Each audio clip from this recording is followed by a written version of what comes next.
மக்களே, big pass லைவ்ல இந்த 4 பேரோட சம்பவம் இருக்கு. அதுல குறிப்பா திவ்யா, யாருமா நீ அப்படின்ற மாதிரி ஓட விட்டு அடிக்கிறா. வா வாடி வா அப்படின்ற மாதிரி செய்யறாங்க. இறங்கி வச்சு செய்ன்னு செஞ்சு விடுறான். அந்த 2 பேரையும் பேச முடியல. எப்படியே திவ்யா கிட்ட வாயை கொடுக்க முடியல. 2 பேரும் பம்புறாங்க. அப்படி அந்த அளவுக்கு திவ்யாவோட ஆட்டத்தை பார்க்க முடிஞ்சு. வேற லெவல் திவ்யா. எவ்வளவு ஃபயர் விட்டாலும் உனக்கு பத்தாது. அந்த மாதிரி ஒரு சம்பவத்தை பண்ண வேற லெவல் திவ்யா. இன்னொரு பக்கம் சபரி, விக்ரம் மற்றும் கானா வினோத். அதில் குறிப்பா சபரி வேற லெவல்டா நீ அப்படின்ற மாதிரி எங்கேயோ போயிட்ட அப்படின்ற சபரியை பற்றியும் பேச போகிறோம். இது எல்லாத்தையும் பார்க்கறதுக்கு முன்னாடி சேனலுக்கு புதுசாக இருந்தீங்கன்னா சப்ஸ்கிரைப் பண்ணிடுங்க. வீடியோ பார்க்குற அனைவருமே மறக்காமல் லைக்கும் ஐப்பும் பண்ணீங்கன்னா இந்த வீடியோ பல பேருக்கு போய் சேரும். அந்த உதவியை பண்ண மாதிரி கேட்டுக்கொள்கிறேன். இப்போ கண்டென்ட்டுக்குள்ளே போயிடலாம். ஒரு பக்கம் தள்ளி விட்டு அவங்கள மெடிக்கல் ரூம் கூப்பிட்டு போயிட்டாங்க. பிக் பாஸ் வந்து என்ன சொல்லிட்டாருன்னா, ஸோ அந்த 3 பேருமே வெளியே வரக்கூடாது, லிவிங் ஏரியாலே இருக்கணுன்ற மாதிரி சொல்லிட்டாங்க. அப்போ திவ்யாவோட ஆட்டம் இருக்கு. அதில் திவ்யா கொஞ்சம் போனாங்க. ஆனால் அவங்க கிட்ட அப்படிதான் பிஹேவ் பண்ணும். ஏன்னா அந்த 2 அந்த எனக்கு இவங்கள நானும் கொஞ்சம் டீசெண்டாக மெயின்டைன் பண்ணும், பொறுமையாக இறங்கி பேசக்கூடாதுன்னு பார்க்குறேன். என் வாயிலிருந்து இந்த பல வார்த்தைகள் வந்துடும் போல இருக்கு. அந்த அளவுக்கு ஒரு கேடுகட்ட ஜென்மங்களாக தான் இந்த வீட்டில் இன்னைக்கு அவங்க பண்ண ஆக்ட் இருந்திருக்கு அப்படின்றது தான். இந்த வார்த்தையை நான் பயன்படுத்தக்கூடாதுன்னு தான் நினச்சேன். பட் வேற வழி இல்லை அப்படின்ற மாதிரி எனக்கு ஆகிப்போச்சு. மன்னித்திருங்கள். என் மேலே சில பேர் நம்ம சேனலுக்கும் ரூல்ஸ் இருக்கு, அது மீறி வந்துடுது. அதை மட்டும் அட்ஜஸ்ட் பண்ணிடுங்க. ஓகே. ஸோ அதில் குறிப்பாங்க திவ்யா ஒன்று சொன்னாங்க. உன்னை பார்த்தா துப்பனை தான் தோணுது, ஆனால் உன் மூஞ்ச பார்த்தா அது துப்பனை என் எச்சைக்கு கேவலம் நாங்கள் பாருங்க. யார் சாமி நீ அப்படின்ற மாதிரி ஆயிடுச்சு. திவ்யா ஒவ்வொரு பாயிண்ட் அடின்னு அடிக்கிறாங்க. வச்சு செய்ன்னு செய்கிறா. இதில் வந்து அவங்க என்ன தெரியுமா சொல்கிறாங்க? ஆக்சிடென்ட்டா. இது ஆக்சிடென்ட். எப்படி தள்ளி விட்டது ஆக்சிடென்ட்டா உங்களுக்கு? நல்லா இன்னைக்கு எப்படிலாம் உருட்டுறாங்க பாரு மக்களே. தள்ளி விட்டது ஆக்சிடென்ட்ல வருதான். ஆக்சிடென்ட் வேற, இன்டென்ஷன். இது வந்து நீங்க ஃபோர்ஸ்ஃபுல்லா தள்ளி அவங்களை காலி பண்ணணும்னு முயற்சி பண்ணிருக்கீங்க. இது வந்து ஆக்சிடென்ட்ல வராது. இதுல வந்து அப்படியே ஆக்சிடென்ட் அப்படி மழுப்ப ட்ரை பண்ண பாக்குறவனுங்களாம் கேனியா? இல்ல பாக்குற இந்த மக்கள் இது எல்லாத்தையும் பாக்குறவங்களும் எங்களுக்கு கண்ணு தெரியலையா? இப்படியே எங்களையும் மணிப்புலேட் பண்ணிடலாம் ட்ரை பண்றீங்களே பாரு. நீங்க வேணா உங்க சப்போர்ட்டர்ஸ் இருப்பாங்க, அவங்க கிட்ட போயிட்டு இது ஆக்சிடென்ட் அப்படின்னு சொல்லுங்க, அவங்க நம்புவாங்க. ஏன்னா பார்வதி சொன்னா பார்வதியோட வாக்கு இது எல்லாத்தையும் கேட்பாங்கல்ல. ஆனா நாங்கெல்லாம் அப்படி கிடையாது பாரோ. நாங்க எல்லாத்தையும் கரெக்டா பார்ப்போம். யார் வேணாலும் சொல்லிட்டோம், நாங்க ஐ எம் அகெயின்ஸ்ட் அப்படின்றத நான் அப்பத்துல சொல்லிட்டுருங்க. ஓகே. உடனே சபரி வந்தான். கொல்ல பாக்குறியா நீ சி அப்படின்ற மாதிரி. சபரியெல்லாம் என்ன கேவலமான கேம் இது. இதுல பாயிண்ட் ஆகுது, கேம் ஆகுது. இதுக்கப்புறம் அதுல சொல்லிட்டாங்க வினோத் அங்க அரோரா இருக்கா. அரோரா என்ன ஆனாலும் அவளுக்கு உயிரே போனாலும் அந்த இடத்துல தான் இருக்கணும். இறங்கவே கூடாது. அரோரா இறங்கவே இறங்காதே. 3 பெண்களும் அங்கேயே இருக்கணும். நாங்க பாத்துக்கிறோம் எதா இருந்தாலும்ன்ற மாதிரி. அந்த 3 பேர் வந்து ஒரு அந்த நின்னப்புறம் ஒரு டிராகன் சீன் வரும் பாத்தீங்களா? 3 டிராகன் வருமே ஒரு அந்த ஃப்ரேம். அந்த ஃப்ரேம் மாதிரி தான் தெரியுது. வேற லெவலா இருந்துச்சு. ஓகே.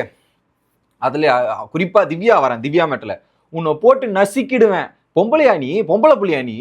உன்னை பார்த்தா இது பொண்ணா இருந்து இப்படிலாம் பண்ணுவியா நீ? அவ்வளவுதான், உன்னை பார்த்துக்கோ. ஓகே. என்ன ஜட்ஜ்மெண்ட்? வாயை மூடு. நீ மூடு. கையை உடச்சிருப்ப. இதுல கேவலமான வேலை பார்த்துட்டு கேவலமான கேமை பார்த்துட்டு உனக்கு என்ன பேச்சுன்ற மாதிரி செய்யறா. இதுல ஒரு பக்கம் சபரி எமோஷனலா பிரேக் டவுன் ஆனது, வினோத் ஃபீல் பண்ணதெல்லாம் ஒரு பக்கம் ஒரு மாதிரி இருந்தது. ஓகே. இதுல ஆக்சிடென்ட் சொன்னால என்ன ஆக்சிடென்ட்? நான் உன்னை அடிச்சுட்டு, எப்படி திவ்யாவோட டைலாக், நான் அடிச்சுட்டு ரெட் கார்டு வாங்கிட்டு கூட இந்த வீட்டு விட்டு போவேன், இதுதான் கேமா? நான் பரவாயில்லங்க, ரெட் கார்டு வாங்கிட்டு வெளியே போறேன்ற மாதிரி திவ்யா பேசினதா இருக்கட்டும். வாந்தி வந்துடும் பாத்துக்கோ, மூஞ்சில் கூட வாந்தி எடுத்துருவேன். ஸோ உன்ன மாதிரி ஆளுக்கு என்னடி மரியாதை? என்ன மரியாதை உன்ன மாதிரி யாருக்கு? கம்முன்னு இருந்து பார்த்து பேசு அப்படின்ற மாதிரி திவ்யா செஞ்ச தருணங்கள்லாம் பிளாஸ்ட். யாருமா திவ்யா அப்படின்ற மாதிரி வச்சு செய்ன்னு செய்யறாங்க. அப்படியே பேச முடியல. பார்வதி எப்படி பேசுவாங்க? திவ்யா கிட்ட வாயை கொடுக்க முடியல, பேசவே முடியல. அப்படியே அடக்கி உட்கார வைக்கிறாங்க திவ்யா. கமர்தினம் என்னது? என் கையை உடைக்க பாத்தீங்களா இல்லடா? ஆமா சாரி திவ்யா. என்ன பண்ணி சாரி கேட்டா சரியாயிருமா அப்படின்ற மாதிரி திவ்யா ஏறனதா இருக்கட்டும் வேற மாதிரி இருந்துச்சு. ஓகே. அதுல குறிப்பா வந்து இதுக்கப்புறம் இது கேம் கிடையாது, இதுக்கப்புறம் ஸ்டேட்மெண்ட். அவனுங்க ஜெயிக்கவே கூடாது, ஜெயிக்கவே விட மாட்டோம், நம்ம பாத்துக்கலாம் அப்படின்ற மாதிரி டிசைட் எடுத்துட்டாங்க. அந்த ஆண்களும் இவங்களும் சப்போர்ட்டா நிக்கிறோன்ட்டு. உடனே வந்து விக்ரம் வந்து கமருதீன் வந்து உள்ள இருந்தே கதை, நீ வந்து பேசுடா, வாடான்னு கேட்டான். நீ வாடா நான் இங்க தாண்டா இருக்கணும், நீ வந்து பேசுடா, வரியா, வான்ற மாதிரி விக்ரம் கூப்பிடுறான். அதுல வந்து விக்ரம் நிறைய கெட்ட வார்த்தைகள் பேசினாரு. பேசாமலாம் கிடையாது, அது பேசினது தவறு. ஓகே, தவறு. உடனே வந்து இதெல்லாம் கேமாடா, நாங்க கேம் தாண்டா விளையாடணும்ன்றது ஜஸ்டிஃபை பண்றாங்க. உடனே வந்து சபரி கேட்கறான், நேத்து நீ என்னடா பண்ண கமருதீன்? நேத்து நமக்கு இல்லைனாடா, அப்புறம் என்னடா பண்ணன்ட்டு கமருதீன் சொல்றான். நான் சபரி காலில் கூட விழுந்து மன்னிப்பு கேட்கிறேன். ஆனா விக்ரம் கேட்கறதுக்கு என்னடா தகுதி இருக்கு? விக்ரம் நேத்து அப்படி கேம் இல்லடா, உனக்கு என்னடா தகுதி இருக்குன்ற மாதிரி கமருதீன் கேட்கறான். விக்ரம் ஒரு பாயிண்ட்டுக்கு மேல பிக் பாஸ் வந்து அவங்க சேஃபா இருக்காங்க, நீங்க எங்க விளான்னு போனவொடனே விக்ரம் வந்து நின்று OTHA அந்த டைலாக் இருக்குல்ல, அந்த டைலாகை போட்டு வாடா கமருதீன் நான் பேசுவேன்டா, பேசுவேன்டா வாடா நீ, நான் இப்படி தானே பேசுவேன். அதுல அந்த குறிப்பா SJ சூர்யா அவன் கடக்கிறான்டா மயிராண்டி அப்படின்ற ஒரு டைலாக் இருக்கும்ல, அந்த டைலாக்குமே போட்டார் அந்த இடத்துல. மக்களே இது மன்னிச்சிருங்க, அவங்க சொன்ன டைலாக் சொல்றேன். அந்த டைலாகை போட்டு கூட வாடா, அந்த OTHA மட்டும் பல வாட்டி சொன்னார்.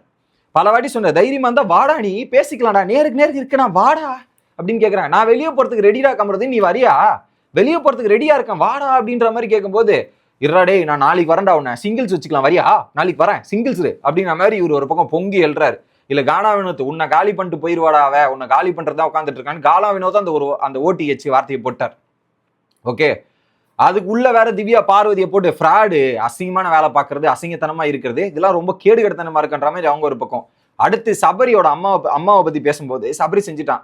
ஒரு அம்மான்னு சொல்றலடா, நீ ஒரு அம்மாவை போயிட்டு இந்த மாதிரி பண்ணுவியாடா, என்னடா இது அப்படின்ற மாதிரி சபரியை வச்சு செஞ்சுட்டான். சபரியை பார்க்கும்போது எனக்கு ரொம்ப பிடிச்சிருந்ததுங்க. சபரி பேசினதா இருக்கட்டும் வேற மாதிரி இருந்துச்சு. ஓகே, இதுக்கப்புறம் இதுல குறிப்பா தலை மேல கால் எடுத்து வைக்க ஆரம்பிச்சேன். என் தலை மேல மட்டும் கால் படட்டும், வெட்டி போடுவாங்க தலைய, காலை வெட்டி போடுவேன், இந்த மாதிரிலாம் பண்ணாத, நீ வக்கீல் தானே அதனாலதான் ஃப்ராடு தனம், உங்க வீட்டுல வக்கீல்ன்றதால ஃப்ராடு தனம் பண்ணிட்டு திரியா பாரு, வேற மாதிரி ஆயிரும்ன்ற மாதிரி வச்சு செஞ்சுட்டான். உடனே வினோத் உள்ள உட்காந்து பேசும்போது FJ தான் இந்த இடத்துல மிஸ் பண்றன்ற மாதிரி வினோத் சொன்னாரு. FJ அப்பவே சொன்னான், அதுதான் எங்களுக்கு கரெக்டா தோணுச்சு. இதுல குறிப்பா அவங்க சொல்றாங்க, பார்வதி உள்ள உட்காந்து எக்ஸ்பிளைன் பண்ணிருக்காங்க வீக்கெண்ட் ப்ரிப்பரேஷன், இதாவது கேம் நடந்துச்சு, இது இப்படி பண்ணும் அப்படின்ற மாதிரி டிஸ்கஷன் போது சுபி எடுத்து செஞ்சுட்டான். இது சுபி பேசும்போது சுபிக்கு மூஞ்சுக்கு நேரம் காலை வைக்கிறாங்க பார்வதி, எவ்வளவு கேவலம் அது. இது எப்படி பாக்குறாங்கன்னு பாருங்க, பார்வதி அடுத்தவர்களை எப்படி பாக்குறாங்கன்றது, மூஞ்சுக்கு நேரம் காலை வைக்கிறான். அது ஒரு கேவலமான பிஹேவியர், கேடு கெடுத்தணும், ஒஸ்ட் பிஹேவியர். அப்ப சுபி சொல்றா, தள்ளி விடுறதுக்கும் லாக் பண்றதுக்கும் டிஃபரன்ஸ் இருக்கு, இதெல்லாம் பேசாதீங்கன்ற மாதிரி எங்க கமருதனுக்கு நேரம் ஒரு பஞ்சு கொடுக்குறா. இந்த மாதிரிலாம் பேசாதீங்கன்னா, இதெல்லாம் ரொம்ப தட்டி கேம் பிளே, தட்டியா பண்றீங்க, இதெல்லாம் நீங்க பேசாதீங்கன்ற மாதிரி அங்க ஒரு பக்கம் செஞ்சுறாங்க. அடுத்து உடனே கள்ளிப்பால் கொடுக்குற மாதிரி அமுக்கி கேம் விளையாட்டிங்கன்ற மாதிரி பார்வதி சொன்னோடனே உடனே ஆமா நீங்க தான் இங்க கமுக்கல்ல கேம் விளையாடிட்டு இருக்கீங்க, கமுக்கிட்டு இருக்கீங்க அப்படின்றத திவ்யா ஒரு பாயிண்ட போட்டு அடிக்கிறான். ஓகே, உடனே என்ன சொல்றாங்க, விட்டா கொலைப்பழி ஆளுக்கு மேல போட்டு போயிருவாங்க போல இருக்கே, நான் அந்த வீட்டை விட்டு வெளியே போனா கூட போகிறேன்டா, நான் ரெடியா தான் இருக்கேன்ற மாதிரி பார்வதி இதை உட்காந்து பேசிட்டு இருக்காங்க. எப்படி வீட்டை விட்டு வெளியே போனா கூட பரவாயில்ல, நான் ரெடியா தான் இருக்கேன்ற மாதிரி பார்வதி இதை உட்காந்து பேசிட்டு இருக்காங்க. ஓகே, இதுக்கு நடுவுல கமருதீன் மீனவ சமுதாயத்தை இப்படிதான் அமுக்கி மேல வர சொன்னாங்களா, இப்படி பண்ண சொன்னாங்களான்னு கமருதீன் மீனவ சமுதாயத்தை எடுக்கிறான். என்னது இது, நடுவுல இருக்கிற அரோராவை சீண்ட ட்ரை பண்ணாங்க, அரோரா சைலண்ட் ஆயிட்டாங்க. இப்ப மீனவ சமுதாயம் இதோ இந்த கமருதீன் பார்வதி இந்த மாதிரிலாம் விட்டுருந்தா எந்த அளவுக்கு எக்ஸ்ட்ரீம் போறாங்கன்னு யோசிச்சு பாருங்க. அரோரா சைலண்டா இருக்க அரோரா ஒன்றானுங்க, இப்போ சமுதாயத்தை எடுத்துட்டு வந்து பேசுறானுங்க. பார்வதி ட்ரிகர் பண்றதுக்குன்னு வேற வேலையை பாக்குறாங்க. உடனே திவ்யா இறங்கிட்டா, பார்வதி நீ என்ன வெளியே செட் பண்ணிட்டு வந்திருக்குன்னு எனக்கு தெரியும், நீ மூடு, வெளியே என்ன வேலை பார்த்துட்டு வந்திருக்குன்னு எனக்கு தெரியும், நீ மூடிக்கிட்டு உட்காரு அப்படின்ற மாதிரி பார்வதி வாயை திறந்தாலே வாயிலே போடுறா திவ்யா. வாய் திறக்காத, பேசாத, நீ பேசாத, எதுக்கு பேசுற, நீ பேசாத கம்முனிடுறி அப்படின்னு, உனக்குன்னா என்ன மரியாதை கொடுக்கணும் உனக்கு அப்படின்ற மாதிரி செய்யறா. அதெல்லாம் பார்த்து நான் ரசிச்சுட்டு இருந்தேன், நிஜமா சொல்றேன் ரசிச்சுட்டு இருந்தேன். அந்த மாதிரி கேடு கெடுத்தனத்தை பண்ணிட்டு உள்ள உட்காந்து ஜஸ்டிபிகேஷன் பண்றதுக்கு இப்ப பிளான் போட்டுட்டு இருக்காங்க. இதுதான் தற்போதைய லைவ் நிலவரம். வீடியோ கொஞ்சம் டிலே ஆயிடுச்சு, எனக்கும் ரெக்கார்ட் பண்றதுக்கு டைம் வேணும், வீடியோ பார்க்கறதுக்கு டைம் வேணும், அதை மட்டும் கொஞ்சம் அட்ஜஸ்ட் பண்ணிங்க. இதுல குறிப்பா திவ்யா அவர்களுக்கும் வினோத் அவர்களுக்கும் விக்ரம் அவர்களும் சபரி அவர்களும் பெரிய பாராட்டுகள், வேற மாதிரி அப்படின்றத சொல்லிக்கிறேன். சாண்ட்ரா வீட்டுக்குள்ள வந்துட்டாங்க, பிக் பாஸ் கன்ஃபெஷன் ரூம்ல விக்ரம் கூப்பிட்டு ஏதோ சொல்லியிருக்காரு. இதெல்லாம் நம்ம அடுத்த வீடியோல பார்க்கலாம். Bye guys.